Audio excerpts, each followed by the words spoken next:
হামলাটা না কয়েকদিন ধরে হচ্ছে, আমি ওভাবে বলিনি, বিকজ তারা আসে লাঠি নিয়ে আসে, রুমিন ফারহানা অকথ্য গালাগালি, নিচে নেমে আয়, এইটুকুই করে। আজকে যেটা হয়েছে 11:30 পৌনে 12টার সময় ওরা গেট এমন জোরে ঝাঁকি দিয়েছে যে আমার মনে হচ্ছে গেট ভেঙে ফেলবে। তারপর ওরা সবগুলো লাইট ভেঙে ফেলছে আমাদের গেটের। সিসিটিভি ক্যামেরা ছিল মার্কেটের, মাল্টিপ্ল্যান কম্পিউটার মার্কেট, ওই মার্কেটের সিসি ক্যামেরা ভেঙে ফেলছে।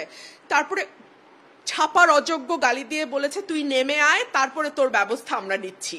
এবং 20, 25, 30টা ছেলে, আমি ঠিক জানি না, আমি ভয়ের বারান্দায় যাইনি, আমি পুরো বাসা অন্ধকার করে ফেলছি, অন্ধকার করে আমি এখানেই ছিলাম। আজকে আমি আমার বাচ্চাদের সাথে, আমার ছাত্রদের সাথে আমি মানে কি বলবো এটাকে, মানে একাত্মতা জানানোর জন্য আমি গিয়েছিলাম। আপনারা দেখেছেন আমি শহীদ মিনারে ছিলাম, আমি শহীদ মিনার থেকে এসছি সন্ধ্যার পরে, এবং আমি আসলে পালাবো না। আমি জানি অনেকেই বাসা ছেড়ে অন্য কোথাও আছেন, আমি জীবনে কোনোদিন বাসা ছেড়ে অন্য কোথাও থাকি নাই, আমার বাবাকেও আমি পালাতে দেখি নাই, আমিও পালাবো না। আর আমি আমার 86 বছরের মাকে নিয়ে থাকি, একা থাকি, আমি আল্লাহর দিকে ভরসা করে থাকি।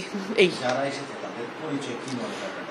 নিশ্চয়ই এটা বিরুদ্ধ পক্ষের কেউ, আওয়ামী লীগের কেউ, যুবলীগ, ছাত্রলীগের কেউ, বা তাদেরকে আসলে রাজনীতিবিদ বলাটাও রাজনীতিকে অনেক বেশি, মানে তাদেরকে সম্মান দেওয়া হয়। তারা আসলে গুন্ডা পান্ডা এরকম মোটা মোটা লাঠি হাতে যেভাবে তারা গেট ঝাঁকিয়েছে, যেভাবে তারা লাইট ভেঙেছে, যেভাবে তারা একজন নারীকে বিচ্ছিরি ভাষায় গালাগালি করেছে,